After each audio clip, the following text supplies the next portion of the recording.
लेकिन दुनिया के सामने सबसे बड़ी चुनौती थी कि आखिर भारत के अंदर वो कौन से आदर्श हैं, वो कौन सी परंपरा हैं, वो कौन से सरोकार हैं, वो कौन सी संस्कृति है, वो कौन सा इतिहास है जो भारत को भारत बनाता है। इसलिए बहुत सारे लोग आए, उन्होंने अत्याचार किया, सामूहिक कत्लेआम किया, जलियांवाला बाग भी हुआ, गुरु गोविंद सिंह के बच्चे भी मारे गए, अर्जुन देव भी मारे गए। ये तमाम कहानियां हैं, आप पढ़ सकते हैं। लेकिन उस सब के बावजूद भी हमें बांटा, जातियों में बांटा, हमारे अंदर विकृतियां पैदा करने की कोशिश की गई, सत्ताओं ने हमें खत्म करने की कोशिश की, षड्यंत्र किए। लेकिन भारत राज्य की जो सत्ता थी उसके खिलाफ तो बहुत कुछ हुआ, लेकिन आज भी भारत राष्ट्र को समाप्त और कमजोर नहीं कर पाए, क्योंकि भारत कोई भूमि का टुकड़ा है जिस पे कुछ लोग लोकतंत्र के जरिए से सत्ता में आते हैं और चले जाते हैं। इसको समझने की जरूरत है, जो आज के युवा के सामने मैं अपनी बात रखना चाहता हूं, और जिसका मौका मुझे बलिया हब और नीरज प्रताप सिंह और उनके तमाम साथियों ने दिया है। और शायद मेरा ज्यादा दायित्व है कि इस धरती पे अगर बागी कहीं पैदा होते हैं तो उस धरती के लोगों ने अगर मुझे आज ये अपॉर्चुनिटी दी है, ये मौका दिया है, तो मैं ये नहीं चाहूंगा कि बागी पैदा होने बंद हो जाएं और हम ये मान लें कि देश आजाद हो गया है, अब सब काम सरकार कर रही है। नहीं,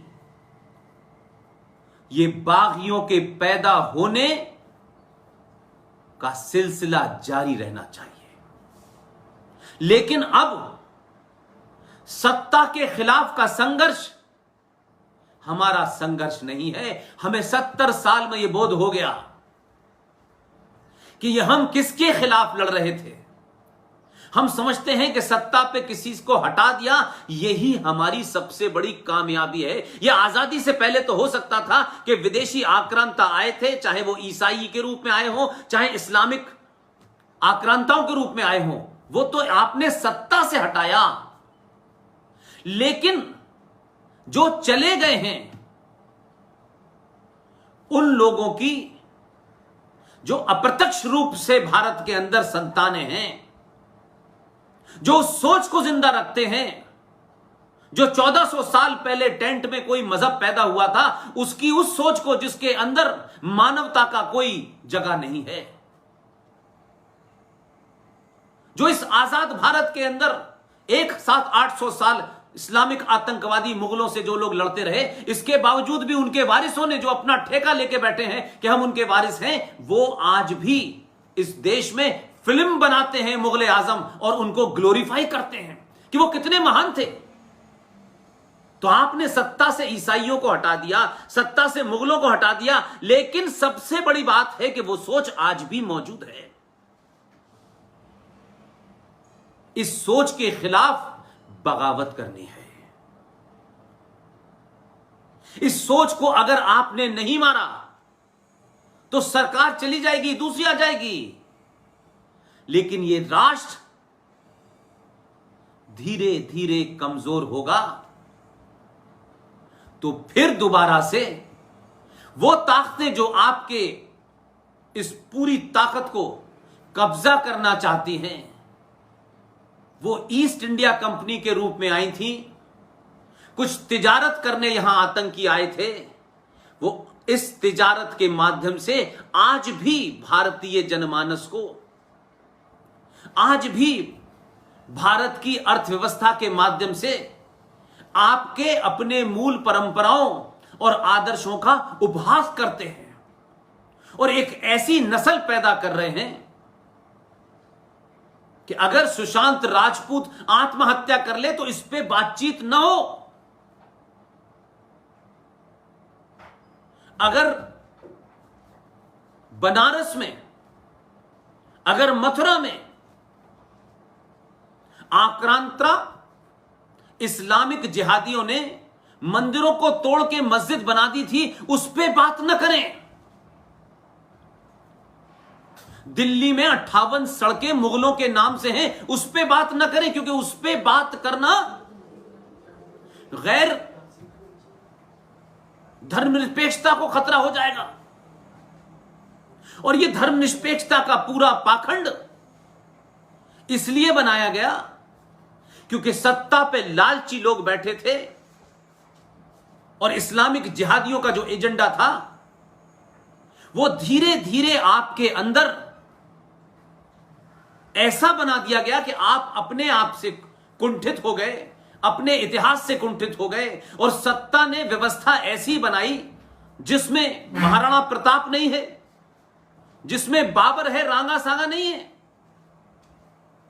जिसमें छत्रपति महाराज शिवाजी नहीं है, जिसमें सावरकर नहीं है, जिसमें बोस नहीं है, जिसमें खुदीराम बोस नहीं है। और हमने पहले दिन से सत्ता का यह खेल खेला। इसीलिए बलिया का जो आजाद भारत का बागी था, महान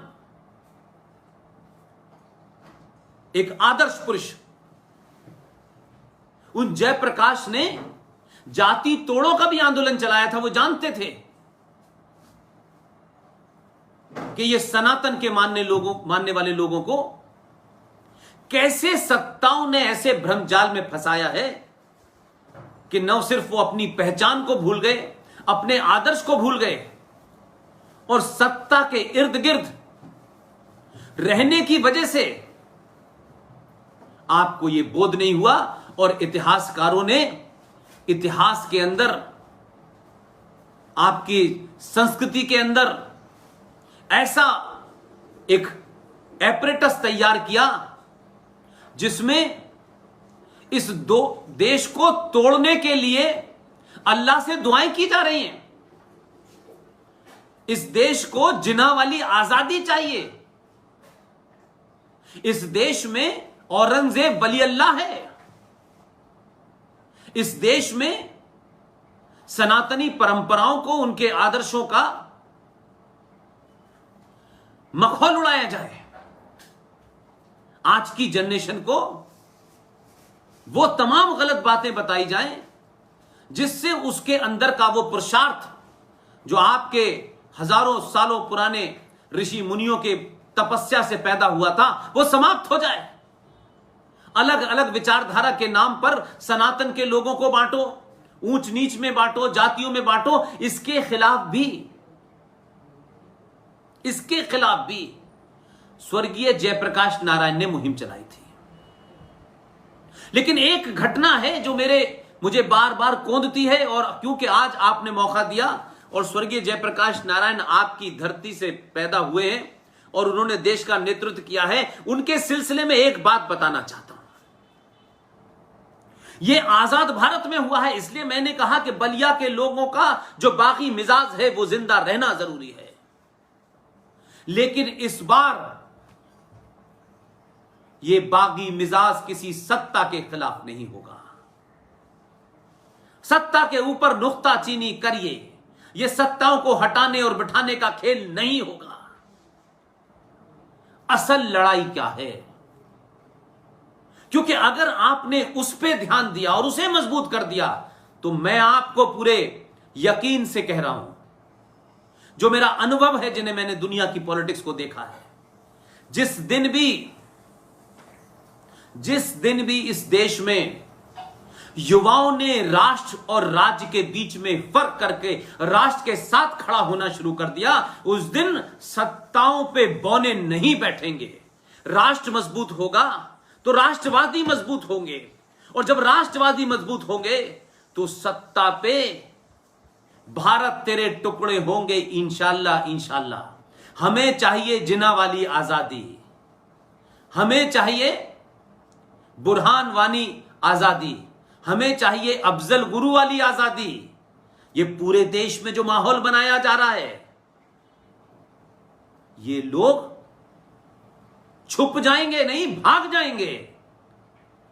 इसलिए राज्य के खिलाफ तत्कालिक एडमिनिस्ट्रेटिव फैसले होते रहते हैं, उन पे आप कोई नुक्ताचीनी करें, लेकिन आज 2020 में भारत के युवा को भटका करके कि भाई गरीबी के खिलाफ हमें क्रांति करनी है, आज के युवा को भटकाइए मत। ये गरीबी क्यों है इसकी जड़ में जाइए। और पूरी दुनिया में गरीबी होती है, कोई देश ये नहीं कह सकता कि वहां गरीबी नहीं थी। ये एक कंटिन्यूअस सिलसिला है। ऐसा नहीं था कि 1947 में जो भारत की पॉपुलेशन थी वो 1970 में भी थी, वो 75 में भी थी, वो 90 में थी, वो 2020 में भी है। इसलिए जो साधन है उनका भी हमें सोच समझ के इस्तेमाल करना चाहिए। लिहाजा में आप अगर यह कह सकते हैं कि मैं सत्ताओं के विरुद्ध, मैं सत्ताओं को जो बात आपके मन में आती है और लगता है कि यह ठीक है राष्ट्र के लिए, मैं सिर्फ उन्हीं की बात करता हूं। कौन मंत्री है, कौन संतरी है, किसको क्या करना चाहिए, यह मेरा विषय नहीं है और इस विषय में उलझ करके हमें अपना समय नहीं बर्बाद करना चाहिए।